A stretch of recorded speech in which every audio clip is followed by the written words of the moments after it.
So in the operating expenses section, we see research and development. Research and development is an expense that some companies have. The expense is used to help the company discover something new, such as a new product or service, or even an improvement of a product or service, ultimately to help the company succeed later in the future. Let's look at an example. Okay guys, so right now we're looking at the income statement for Facebook.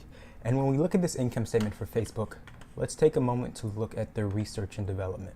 So this is the research and development section for Facebook. As we can see, Facebook's spending a lot of money.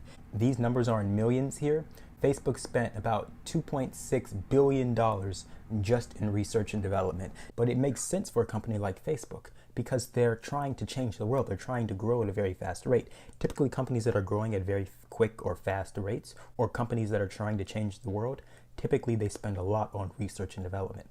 But now let's think of a company that's growing at a much slower pace, that's not trying to change the world, that has a steady product line.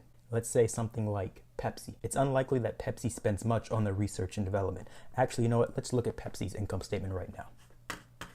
Okay, so we're looking at Pepsi's quarterly income statement, and we see that they brought in $10 billion of gross profit, yet they only spent $600 million on research and development. The reason why that is because Pepsi doesn't really have to innovate that much stuff. So Pepsi, we see they spend most of their money on things like selling and general administration. Why? Because they're a soda company. They need to advertise to customers, they need to make commercials, they need to do all of that stuff just to get people to buy their product.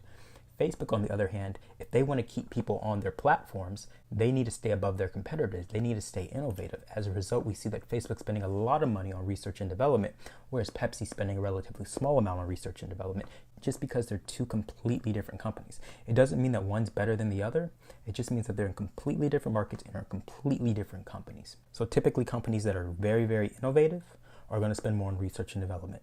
Companies that are less innovative are going to spend more money on sales or general administration.